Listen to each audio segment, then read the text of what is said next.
Terima kasih pemirsa, Anda masih di Berita Satu View dan di segmen kedua ini kita akan membahas mengenai tertangkapnya Gubernur Riau bersama barang bukti oleh Komisi Pemberantasan Korupsi kemarin malam.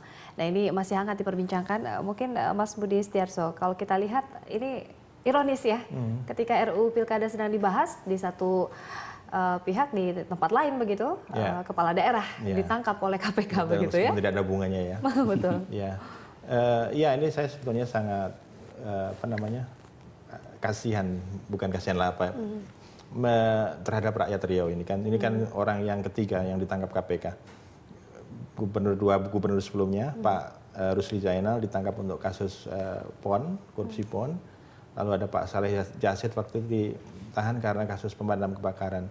Nah, tentu saja saya kok tidak percaya ini ada hubungannya dengan sistem pemilihan karena korup tidaknya kepala daerah kan tentu saja ditentukan oleh pribadi mereka masing-masing gitu.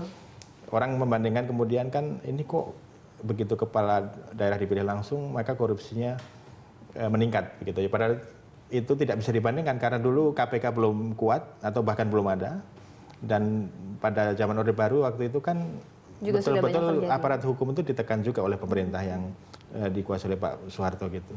Nah, kembali ke Gubernur Riau, saya tadi menganggap bahwa ya ini adalah bagian dari korupsi yang memang sudah terdistribusi ke banyak daerah. Terutama kan wewenang kepala daerah untuk penentukan izin peralihan lahan dan segala macam yang kemudian melibatkan Gubernur Riau ini betul-betul melibatkan uang dalam jumlah besar kan. Ini pengusaha-pengusaha misalnya batu bara, kemudian sawit dan segala macam. Dan ini bukan kasus yang pertama gitu. Bupati-bupati seperti Bupati Buol dan segala macam itu kan ditangkap juga untuk pengalihan lahan. Dan agak mengherankan juga ini penyuapan ini dilakukan secara langsung oleh gubernur itu kan. Ketika membawa uang langsung membawa uang langsung, diterima langsung dan segala macam. Nah, ini ada kan karena belum sampai masa kepemimpinan 8 bulan hampir ya sejak Februari dan sebetulnya dia juga tidak lepas dari beberapa kasus lain kan, ada kasus yang bukan pelecehan seksual dan segala macam. Dan kalau kita melihat background Bapak Gubernur itu sebenarnya adalah guru gitu, jadi sangat memprihatinkan. Harusnya digugu dan ditiru begitu ya. Dan ditiru. Tapi gini, ada anekdot atau mungkin bisik-bisik di kalangan politikus bahwa orang yang tertangkap korupsi karena korupsi itu ada dua hal kan. Yang pertama karena mereka permainannya memang kurang bagus, kurang canggih sehingga gampang dideteksi. Yang kedua karena memang rakus, jadi mereka selalu bertambah dalam melakukan kejahatannya sehingga pada saatnya ditangkap oleh KPK gitu. Ya, Mas Budi Winarno, kalau kita lihat sebenarnya track record dari Anas Makmun ini seperti apa sih kalau kita runut ke belakang begitu ya, mereview kapabilitas mungkin beliau? Beliau itu memang guru ya. Guru itu artinya ya teladan mestinya gitu ya. Guru, terus menjadi bupati terus puncak menjadi ya bupati 2 kali, terus terakhir menjadi gubernur gitu. Di usia yang 74 tahun. Usia yang cukup sepuh untuk seorang gubernur ya. Bahkan menurut saya gubernur tertua di Indonesia beliau itu. Gubernur tertua, seorang mantan guru, mantan bupati 2 periode, yang karirnya jelas-jelas seperti ini, mestinya ya, secara keteladanan gitu ya, paling depan mestinya beliau itu. Tapi kenapa akhirnya tertangkap oleh KPK? Itu yang saya kaget betul ya. Kaget ketangkap untuk modus yang sangat sederhana itu. Orang kaya punya kepentingan untuk mengambil atau mengkonversi lahan gitu ya. Dan biar urusannya cepat, dia bawa uang, serahin, diterima langsung oleh gubernur. Menurut saya cara yang kuno banget gitu loh. Cara yang kuno sekali itu. Lepas dari cara apapun namanya korupsi atau korupsi gitu ya. Tapi cara seperti itu di zaman seperti sekarang ketika KPK punya CCTV di seluruh Indonesia, kok konyol sekali menurut saya gitu. Nah, selain menjabat sebagai Gubernur Riau, ini Anas Makmun juga menjabat sebagai Ketua DPD Partai Golkar begitu ya. Ini korelasinya mungkin dengan koalisi Merah Putih juga kemarin kita lihat dinamikanya sendiri mungkin sangat ngotot di RUU Pilkada juga begitu ya, mempertahankan pemilihan melalui DPRD begitu. Ini bagaimana ekses dari hal itu, Mas Budi, bahwa tertangkapnya ini juga tamparan keras bagi Partai Golkar? Kalau itu sih, kalau kita percaya bahwa itu ada kaitan, berarti kan kita menuduh KPK berpolitik ya. Rasanya kan tidak. Atau kita anggap aja KPK tidak mungkin berpolitik lah seperti itu. Hanya kebetulan yang ditangkap adalah Ketua DPD Golkar seperti itu. Eksesnya saya kira bisa dua.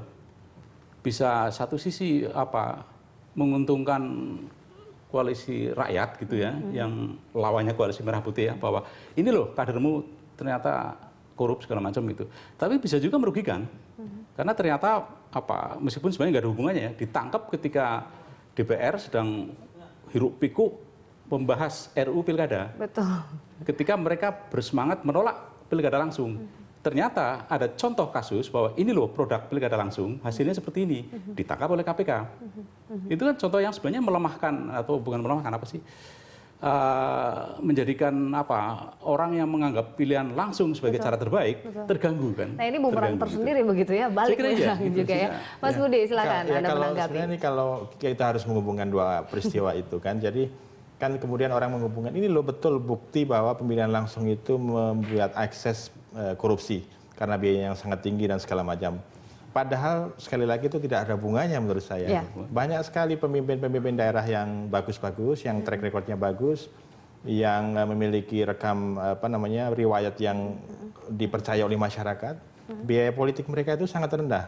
Kalau kita bisa menyebut contoh misalnya wali kota Surabaya Bu Risma, Bu Risma, kemudian dulu Pak Jokowi di Solo, kemudian saya kira wali kota Bandung juga sama. Ya, Ridwan Kamil. Jadi biaya politik bisa ditekan ketika partai politik bisa mengajukan calon-calon yang kredibel, yang mungkin populer dan punya kemampuan untuk memimpin secara bagus gitu. Nah, kalau itu bisa dilakukan maka biaya politik menjadi jauh lebih rendah, dan kalau itu dijadikan alasan bahwa ini penyebab korupsi maka jelas korupsinya akan bisa ditekan. Artinya yang perlu kita highlight adalah bukannya mengganti sistem tetapi juga mengevaluasi sistem pencalonan, sudah ada begitu ya, sistem kampanye dan segala macam gitu. Nah ini Mas Budi, kalau kita lihat ini balik lagi ke kasus Pak Anas Ma'amun, kalau beliau kan tersangka begitu ya dari 2 kasus pelecehan seksual begitu, 2 wanita begitu. Kalau kita lihat ini seperti apa mungkin nanti dinamikanya?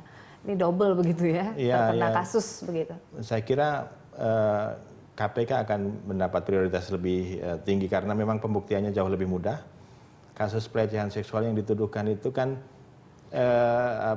serius tapi pembuktiannya agak susah gitu kan. Pasti saksi-saksinya juga tidak banyak dan segala macam. Meskipun itu juga polisi saya kira perlu melanjutkan untuk apakah betul tuduhan seperti itu gitu.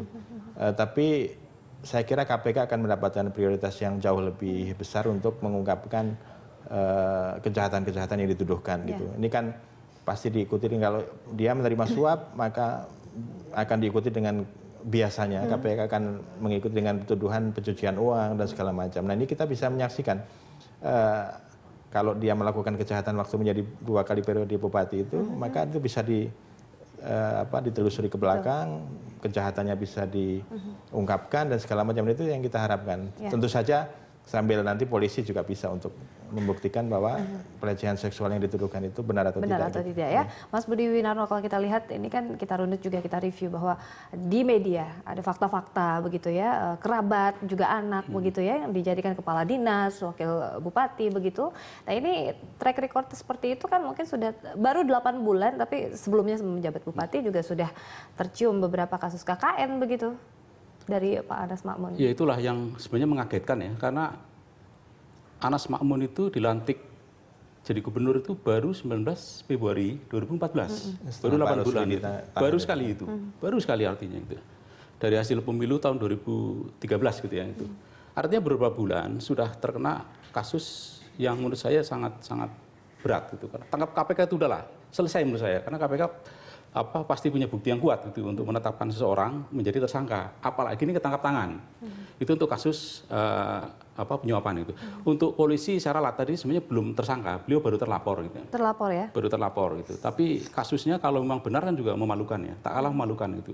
Bayangkan loh seorang pejabat publik gitu ya yang berangkat dari guru, bupati, kemudian menjadi gubernur gitu ya. Terkena kasus yang begitu banyak gitu ya. Kasus korupsi, kasus kalau memang terbukti ya, pelecehan seksual itu berat sekali. Ditambah sebelumnya tadi seperti kata Menteri, nepotismenya itu sangat kental gitu ya. Ketika baru menjabat loh waktu itu. Ya. Belum ada setahun sudah seperti itu. Karena itu kan nyata, publik juga, terutama publik Riau saya kira tahu kan, siapa yang menjadi kerabat, siapa yang diuntungkan segala macam itu tahu saya kira. Dan itu menjadi isu yang di Riau sana menjadi isu sudah sudah isu sehari-hari menurut saya gitu. Ya, meskipun itu persoalan etik kan, bukan persoalan pidana, tapi saya kira itu ya perlu menjadi contoh betapa nepotisme itu bisa dilakukan. Sangat total juga ya di kepala daerah begitu ya. Dan banyak kepala daerah yang melakukan hal yang sama. Kita mungkin serahkan ke KPK ini dinamikanya nanti di tangan KPK begitu akan bergulir kemana. Mungkin kita akan jeda dulu ini kita membahas topik di segmen ketiga Berita Satu View akan membahas prediksi berita-berita dalam sepekan ke depan setelah jeda berikut ini.